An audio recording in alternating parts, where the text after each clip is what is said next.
आप सभी को राधे राधे, जय श्री कृष्णा। दोस्तों, आज की यह लीला कथा सुनकर आपके रोंगटे खड़े हो जाएंगे, साथ ही साथ आपकी आंखों से आंसू नहीं रुकेंगे। जो लोग ठाकुर जी की भक्ति करते हैं उनके जीवन में अपार कष्ट आते हैं, लेकिन जब उनके प्रारब्ध समाप्त होते हैं और उनके कष्टों का अंत होता है, उसके पश्चात जब जीवन में चमत्कार होना शुरू होता है, उसे सुनकर आपके रोंगटे खड़े हो जाएंगे कि किस प्रकार से एक लड्डू गोपाल भक्त के जीवन में अपार कष्ट आए, लेकिन सिर्फ लड्डू गोपाल के भोग के दूध को पिलाने से उसके जीवन में ऐसी घटना घटी जिसे सुनकर आपके पैरों के नीचे से जमीन निकल जाएगी। तो दोस्तों, अगर आप भी अपने घर में लड्डू गोपाल के भोग को अपने बच्चों को खिलाते हो तो इस लीला कथा को अंत तक अवश्य ही सुनना। साथ ही साथ लीला कथा को ज्यादा से ज्यादा शेयर करना और पसंद आए तो लाइक भी करना।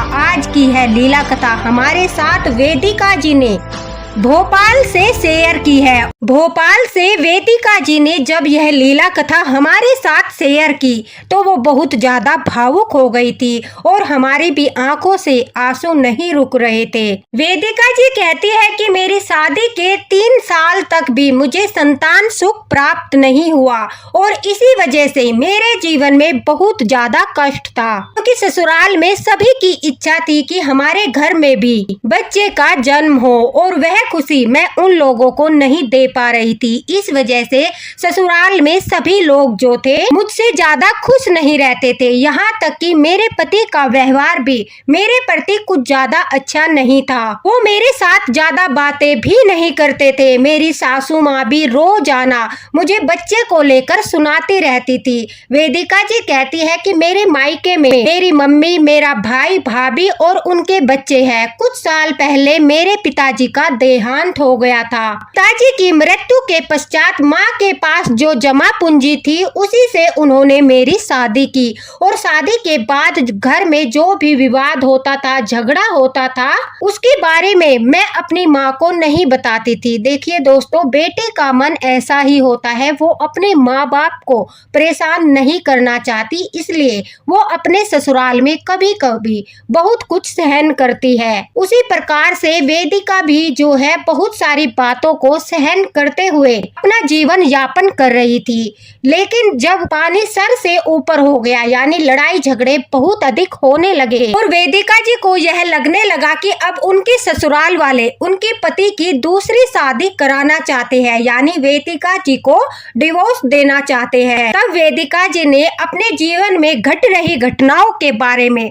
अपनी माँ और भाई को बतलाया। माँ और भाई को बतलाने के पश्चात वेदिका कहती है कि उनकी माँ ने उन्हें सलाह दी कि 1 साल और किसी न किसी तरह से तुम निभा लो और घर में लड्डू गोपाल की सेवा करो। मैंने सुना है लड्डू गोपाल जो है वो संतान सुख प्रदान करते हैं, अवश्य ही वो तुम्हारी सेवा से प्रसन्न होकर तुम्हें संतान सुख प्रदान करेंगे। माँ की बात सुनकर वेदिका जी कहती है, मेरे जीवन में एक उम्मीद की किरण आई और मैंने लड्डू गोपाल को घर में स्थापित करके उनकी सेवा करना शुरू कर दिया और रोजाना ठाकुर जी की पूजा करते हुए, उनकी सेवा करते हुए दिन रात हमेशा उन्हीं से एक ही प्रार्थना करने लगी, हे ठाकुर जी मुझे संतान सुख प्रदान कीजिए, हे ठाकुर जी मुझे भी माँ बनने का सौभाग्य प्रदान कीजिए, मेरी यह मनोकामना पूरी कर दीजिए, मैं जीवन भर आपकी सेवा करूंगी। अब वेदिका जी कहती है कि उन्हें धीरे धीरे लड्डू गोपाल पर अटूट विश्वास होने लगा।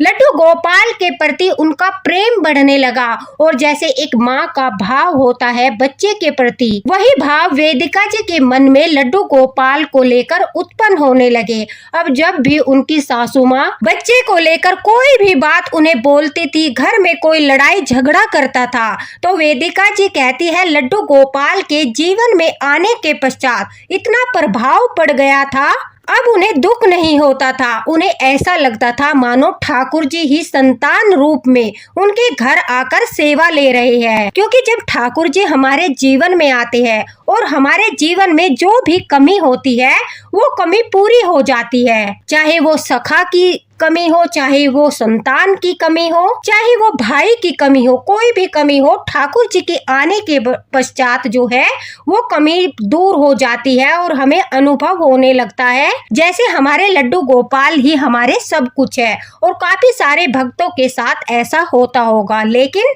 वेदिका जी कहती है, मेरे ससुराल वालों की इच्छा पूर्ति के लिए हर दिन मैं ठाकुर जी से प्रार्थना करती थी कि इन लोगों की मनोकामना पूरी कीजिए, मुझे संतान सुख दीजिए। और एक दिन ऐसा आया, ठाकुर जी ने मेरी प्रार्थना स्वीकार की। पूरे 1 साल के बाद ठाकुर जी की सेवा करते करते मुझे संतान सुख की प्राप्ति हुई। मैं प्रेग्नेंट हो गई। घर में सभी लोग काफी खुश थे। अब लड़ाई झगड़ा भी कम होने लगा।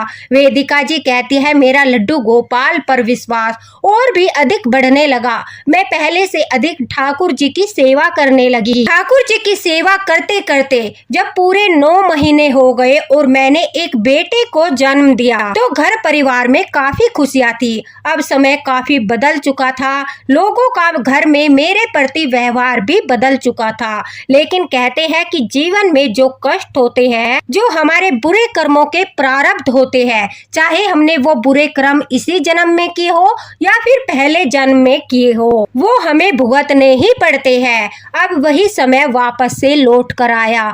बच्चे के जन्म के पश्चात वेदिका जी कहती है, मुझे महसूस होने लगा कि मेरा बेटा जो है वो नॉर्मल नहीं है, क्योंकि अब वह पूरे 8 महीने का हो चुका था। अभी तक उसने न तो एक भी शब्द बोला था और न ही उसे मुख से हमने कभी कोई आवाज, कोई आहट कुछ नहीं सुना था। साथ ही साथ हमें ऐसा लगता था कि हम उसके साथ जो भी बातें करते हैं वो हमारी बातों को शायद समझता ही नहीं, यानी उसका मानसिक विकास अच्छे से नहीं हो पाया है। वो बातों को न समझता है न बोलता है और हमें तो यह भी नहीं पता चल पा रहा था कि उसे अच्छे से सुनाई भी देता है या नहीं। उसके पश्चात जब हमें शंका होने लगी, हमने उसे डॉक्टर को दिखाया। डॉक्टर को दिखाने के पश्चात हमें पता चला कि हमारा जो बेटा है वो नॉर्मल नहीं है, वो स्पेशल बच्चा है, यानी उसकी सोचने, समझने, सुनने, देखने और बोलने की क्षमता बहुत ज्यादा कम है। इस पर से मुझे बहुत बड़ा दुख लगा। घर परिवार के लोगों का व्यवहार फिर से बदलने लगा। उन्हें लगा कि एक तो इतने दिन में संतान सुख की प्राप्ति हुई, घर में बच्चा पैदा हुआ, लेकिन वह भी नॉर्मल नहीं हुआ। फिर से घर वालों का व्यवहार बदलने लगा। वेदिका जी कहती है कि मेरा लड्डू गोपाल के ऊपर अटूट विश्वास था और लड्डू गोपाल ने तो मेरी इच्छा पूरी कर दी थी। क्या पता मेरे भाग्य में संतान सुख हो ही ना, मेरा कोई ऐसा कर्म हो जिसके कारण मुझे संतान सुख की प्राप्ति नहीं होती। लेकिन मेरी जिद के कारण, मेरे रोज प्रार्थना करने के कारण ठाकुर जी ने मेरे ससुराल वालों की कामना पूरी करने के लिए मुझे संतान सुख दिया। अब मैंने ठाकुर जी को यह तो नहीं बोला था कि मुझे बेटा दो या बेटी दो या मुझे किस प्रकार की संतान चाहिए। मैं तो बस उनके आगे एक ही रट लगाए रखती थी कि मुझे संतान चाहिए, मुझे संतान सुख दीजिए, मेरे घर में भी बच्चे का जन्म हो। और ठाकुर जी ने मेरी जिद के ऊपर मेरी वह इच्छा पूरी की। अब उनकी इच्छा पूरी करने के पश्चात भी मैं लड्डू गोपाल को दोष दूं यह तो गलत होगा। यह मेरे कर्मों के प्रारब्ध है, मेरे पति के कर्मों के प्रारब्ध है। कहते हैं संतान की प्राप्ति पिता के भाग्य से होती है। काफी बार वेदिका जी ने अपनी सासू माँ, अपने पति को यही बात समझाने की कोशिश की कि जो संतान प्राप्ति होती है वो पति और पत्नी दोनों के भाग्य से होती है, जिसमें पिता का भाग्य अधिक प्रबल होता है। अब ठाकुर जी ने तो हमारी इच्छा पूरी कर दी, अब ठाकुर जी ने तो हमें संतान सुख दे दिया। आगे हमारी जिम्मेदारी बनती है कि हम अच्छे से जो भी उन्होंने हमें संतान दी है अपने माता पिता होने का उत्तरदायित्व निभाए। लेकिन उनकी सासू माँ उनकी एक बात नहीं सुनती थी। फिर से उनके पति का व्यवहार भी उनके प्रति बदलने लगा। वह ठाकुर जी के सामने काफी बार अपने मन की बात कहती थी और जिससे उनका मन हल्का हो जाता था। लेकिन उसके पश्चात बाद भी उनके जीवन में एक ऐसा पड़ाव आया जब उनके ससुराल वालों ने उन्हें छोड़ने का फैसला कर लिया और उनके पति की दूसरी शादी करने का निर्णय लिया। अब वेदिका जी कहती है उनके इस निर्णय के आगे वो कुछ नहीं कर पाई। उन्होंने काफी सारी मिन्नतें की, उनसे बहुत ज्यादा दया की भीख मांगी, उनके सामने हाथ जोड़े, उनके पाँव पकड़े, लेकिन उन पत्थर दिलों का दिल नहीं पसीजा और उन लोगों ने वेदिका जी को उनके मायके उनके बेटे के सहित भेज दिया। अपने लड्डू गोपाल को, अपने बेटे को लेकर वेदिका जी कहती है वो मायके चली गई, वहाँ पर अपना जीवन व्यतीत करने लगी। अब उनके पति से तलाक होने वाला था और इसके लिए उनका केस चल रहा था। वेदिका जी कहती है कुछ दिनों तक तो मायके में उनके भाई भाभी ने अच्छे से उनकी देखभाल की, लेकिन जैसे जैसे समय बीतने लगा उन लोगों का व्यवहार भी बदलने लगा। अब ठाकुर जी ही एक भरोसा थे, अब ठाकुर जी पर ही पूरी आस और विश्वास टिका हुआ था। अब वेदिका जी ने अपने भाग्य का सारा निर्णय लड्डू गोपाल के हाथों में सौंप दिया। अब वेदिका जी कहती है मैंने लड्डू गोपाल से कहा हे मेरे लड्डू गोपाल, हे मेरे ठाकुर जी, अब जो तुम्हारी मर्जी, जो तुम्हारा निर्णय मैं प्रसन्नता के साथ स्वीकार करूंगी, लेकिन आपकी भक्ति नहीं छोड़ूंगी, क्योंकि मेरा तो इस पूरी दुनिया में मेरी माँ के पश्चात आप ही मेरा सहारा हो। आपके सहारे ही मैं अपने बच्चे को पाल सकती हूँ, अपने बच्चे की देखभाल कर सकती हूँ और आपके आशीर्वाद और आपके साथ के कारण ही मैं इस दुनिया में जी पाऊंगी, अन्यथा मैं टूट जाऊंगी, बिखर जाऊंगी, मेरा हौसला टूट जाएगा और जब मैं ही टूट जाऊंगी तो मेरे बच्चे की देखभाल कौन करेगा। ये सब अपने मन की बातें, जो भी मन की बात होती है वो सब बेझिझक वो लड्डू गोपाल के साथ करती थी। और देखिए लड्डू गोपाल भी बड़े ध्यान से वेदिका जी की बातें सुनते थे। वेदिका जी कहती है जब भी मैं लड्डू गोपाल के सामने बैठकर अपने मन की बातें करती थी, उसी समय उनके चरणों में चढ़ाए गए फूल या तो गिर जाते थे या फिर उनके सामने जो मैं दिया प्रज्वलित करती थी वो तेज तेज से भभकने लगता था, जिससे मुझे अनुभूति होती थी, संकेत मिलता था कि मेरे ठाकुर जी भी मेरे दुख को देखकर दुखी है और वो यहीं पर विराजमान है, सब कुछ देख रहे हैं, सब कुछ सुन रहे हैं और मेरे दुख में मेरे साथ भी खड़े हैं। अब वेदिका जी कहती है धीरे धीरे समय बीत रहा था। पहले तो मेरी माताजी जो है मुझे अच्छे से खाने पीने के लिए देती थी, मेरे बच्चे को भी किसी प्रकार की कोई कमी नहीं थी, लेकिन जैसे जैसे मायके में दिन बीतने लगे अब सुबह के समय मुझे एक बार ही दूध मिलता था, वो भी मेरे बेटे के लिए। मैं पहले लड्डू गोपाल को अलग से दूध का भोग लगाती थी, उसके पश्चात उस दूध को अपनी चाय वगैरह में इस्तेमाल करती थी, लेकिन अब समय बदल चुका था। वेदिका जी कहती है कि मुझे सुबह के समय ही सिर्फ एक गिलास दूध दिया जाता था मेरे बेटे के लिए। घर का सारा कार्यभार मेरी भाभी के हाथों में चला गया, क्योंकि माँ बहुत बुजुर्ग थी, अब उनकी तबीयत भी खराब रहने लगी थी। इस वजह से अब भाभी सुबह ही मुझे एक गिलास दूध देकर कहती थी कि दीदी यह लो, आप बच्चे को यह दूध पिला लेना और जब सबका चाय नाश्ता बनेगा मैं आपके लिए चाय बना दूंगी। अब अलग से मुझे कोई वहाँ पर अपना चाय नाश्ता नहीं बनाने देता था। तो वेदिका जी कहती है मैं उसी दूध को सबसे पहले अपने ठाकुर जी को भोग लगाती थी और कुछ समय के पश्चात लड्डू गोपाल को उस दूध का भोग लगाने के बाद वही दूध गर्म करके उबाल कर अपने बेटे को पिलाने लगी। पूरा दिन उस दूध को ही मैं अपने बेटे को पिलाती थी, आधा आधा गिलास करके दिन में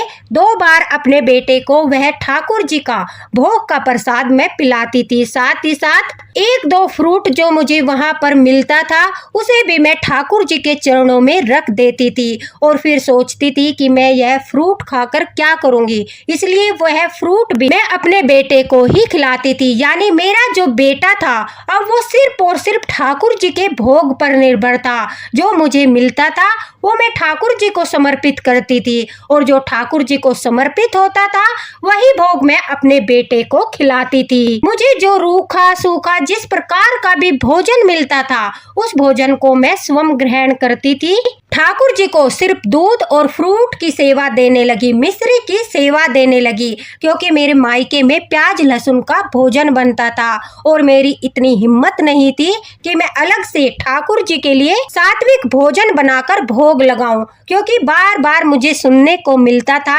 कि हमारे घर में भी बच्चे हैं, हमारे भी बहुत अधिक खर्चे हैं और आपके आने से तो खर्चा और भी अधिक बढ़ गया। इस वजह से वह कहती है कि मुझे हिचकिचाहट होती थी, तो मैंने ठाकुर जी को प्रणाम किया, उनसे माफ़ी मांगी और उन्हें दूध फ्रूट और मिश्री की सेवा देने लगी। कभी कभी जो मुझे पैसे मिलते थे, मेरे पास पैसे होते थे, उनसे ठाकुर जी के लिए मैं मिठाई वगैरह लाकर बाजार से उनके लिए कुछ खाने की अच्छी सी चीज जैसे लड्डू हो गए या फिर मिठाई हो गई, वो लाकर उसका भोग लगाती थी। उसके पश्चात वही भोग मैं अपने बेटे को भी खिलाती थी। यानी मेरा जो बेटा है वो सिर्फ और सिर्फ ठाकुर जी के लड्डू गोपाल के भोग पर निर्भर था। अलग से न ही कुछ खाने को दिया जाता था और न ही कुछ ऐसी स्पेशल चीजें घर में बनती थी कि मैं अपने बच्चे को खिला दूं। बड़े ही दुख के साथ, कष्टों के साथ जीवन व्यतीत हो रहा था। यह सब देखकर मेरी माँ भी बहुत रोती थी।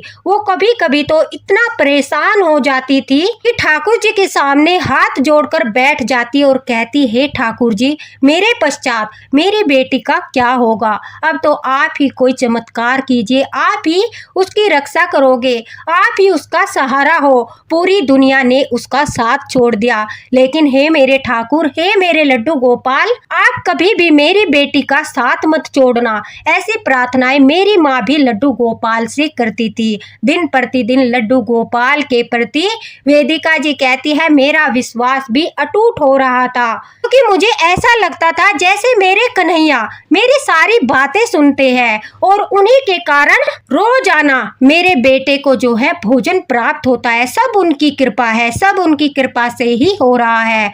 कष्ट के दिनों में भी मेरा विश्वास नहीं डगमगाया। वेदिका जी कहती है कि एक दिन सुबह के समय जब मैं पूजा कर रही थी, मेरे साथ ऐसा चमत्कार हुआ जिसे सुनकर आप सबके पैरों के नीचे से जमीन निकल जाएगी, आपके रोंगटे खड़े हो जाएंगे, आंख से आपके आंसू भी नहीं रुकेंगे। वेदिका जी कहती है कि सुबह के समय मैं लड्डू गोपाल को भोग लगाकर उन्हें जो है घंटी बजाकर आरती कर रही थी और जिस समय मैं पूजा पाठ करती थी, आरती करती थी, वहीं पर उस समय मैं अपने बेटे को अपने पास बैठाती थी ताकि वो भी ठाकुर जी की पूजा में शामिल हो सके, ठाकुर जी का आशीर्वाद उसे भी मिले। उसी समय वेदिका जी कहती है जैसे मैं घंटी बजाते बजाते आरती बोल रही थी, ठाकुर जी को देख रही थी, तो मेरी आंखों से भाव के आंसू बह रहे थे।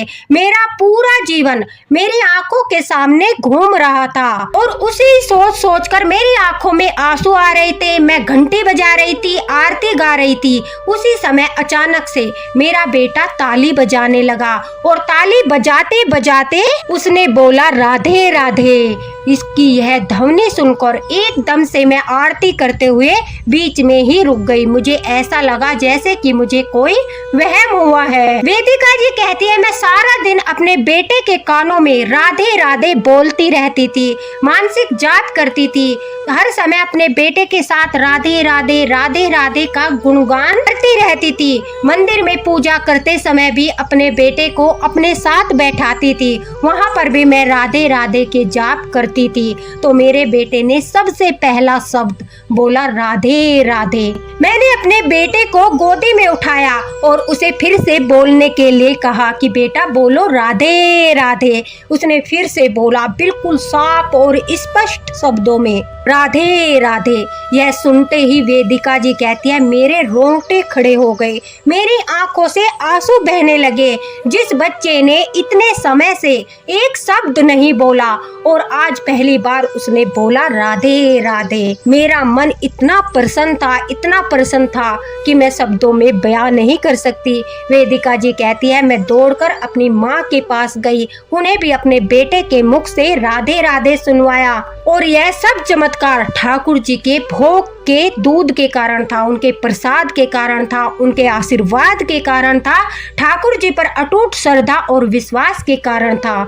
वेदिका जी कहती है कि धीरे धीरे मेरे जीवन में ऐसा चमत्कार हुआ जिसे सुनकर आपको विश्वास नहीं होगा। बहुत सारे लोग इस बात पर विश्वास नहीं करेंगे।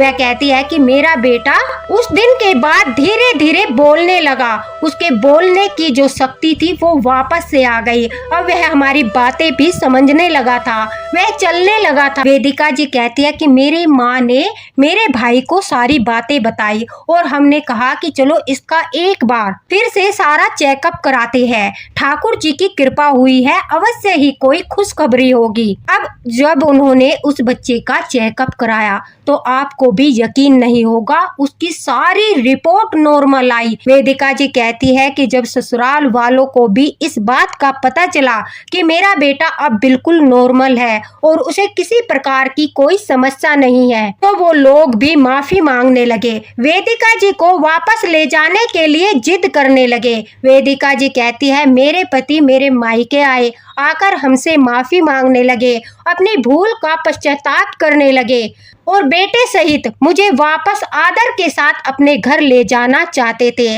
लेकिन मैं अभी तैयार नहीं थी। मैं अभी उनके साथ नहीं जाना चाहती थी क्योंकि मैं समझ ही नहीं पा रही थी कि वो लोग अपने स्वार्थ के कारण मुझे ले जाना चाहते हैं या फिर सचमुच उन्हें अपनी गलती का एहसास है, सचमुच वो पश्चाताप करना चाहते हैं। यही सोचकर उस दिन तो वेदिका जी कहती है मैं अपने हस्बैंड के साथ नहीं गई, मैंने उनके साथ जाने से मना कर दिया। इस बात का उत्तरदायित्व भी मैंने ठाकुर जी को ही सौंपा। हे ठाकुर जी, आपकी जो मर्जी है मुझे वो स्वीकार्य है। मैं रोज गीता के अध्याय करती थी, यानी सुबह के समय रोज गीता के पाठ पढ़ती थी और कहते हैं कि गीता में हर समस्या का समाधान है। हर गीता के अध्याय में सभी के मन के प्रश्नों का उत्तर छिपा हुआ है। उस दिन भी मैं गीता का अध्याय ही कर रही थी और उसमें जब एक बात आई, अगर कोई पश्चाताप करना चाहता है, अपनी भूल को स्वीकार करता है, तो हमें उसे एक मौका अवश्य देना चाहिए। मैं लड्डू गोपाल का इशारा समझ गई और मैंने एक मौका देने का निर्णय किया। मैंने अपने हस्बैंड को कॉल लगाया और उनके साथ जाने के लिए तैयार हो गई, लेकिन मैंने उन्हें साफ साफ बोल दिया कि यह आपके पास आखिरी मौका है। वेदिका जी कहती है ठाकुर जी की कृपा से, उनके मार्गदर्शन के कारण मैं अपने ससुराल लौट आई और सचमुच मेरे जीवन में परिवर्तन हुआ। उस दिन से लेकर आज तक मेरे ससुराल में मुझे किसी ने परेशान नहीं किया। मेरे पति भी हर बात में मेरा साथ देते हैं, मेरे बेटे से बहुत ज्यादा प्यार करते हैं। अब मेरा बेटा स्कूल भी जाने लगा। ठाकुर जी की इतनी बड़ी कृपा हुई कि मेरा तो जीवन ही बदल गया। जब हम ठाकुर जी पर विश्वास करते हैं, अटूट श्रद्धा रखते हैं और यह सोचते हैं कि हमारे जीवन में होने वाले दुख दर्द जो भी है वो हमारे प्रारब्ध है, उस समय हम ठाकुर जी को दोष न देते हुए उन पर अटूट विश्वास करते हुए उनकी भक्ति, उनकी सेवा, उनकी आराधना को जैसे हम पहले करते थे उसी प्रकार से करते हैं, तो हमारे जीवन के कष्टों का अंत अवश्य होता है। वेदिका जी का बहुत बहुत धन्यवाद कि इतनी श्रद्धा से भरी, भाव से भरी और चमत्कार से भरी लीला कथा उन्होंने हम सब के साथ शेयर की। हमें ठाकुर जी के भोग का महत्व समझाया, ठाकुर जी के भोग के बारे में इतना बड़ा मार्गदर्शन किया कि कितना चमत्कारी है हमारे लड्डू गोपाल का भोग जो हम उन्हें लगाते हैं। तो दोस्तों, इस लीला कथा को प्लीज ज्यादा से ज्यादा शेयर कीजिए ताकि सभी लड्डू गोपाल भक्तों तक यह वीडियो पहुंचे और वीडियो को लाइक भी अवश्य ही कीजिए। कमेंट बॉक्स में अगर आप लड्डू गोपाल भक्त हो, लड्डू गोपाल पर आप अटूट विश्वास रखते हो और आपको भी विश्वास है ठाकुर जी पर कि वो आपकी बातें सुनते हैं, वो आपके घर में विराजमान है और वह भी आपके दुखों का नाश करेंगे, तो राधे राधे जरूर लिखना, क्योंकि एक बार राधे राधे लिखने से भी हमारे हजारों पापों का अंत होता है। इसी के साथ राधे राधे, हरे कृष्णा, जय हरिवंश। मिलते हैं अगले वीडियो में अगली लीला कथा के साथ।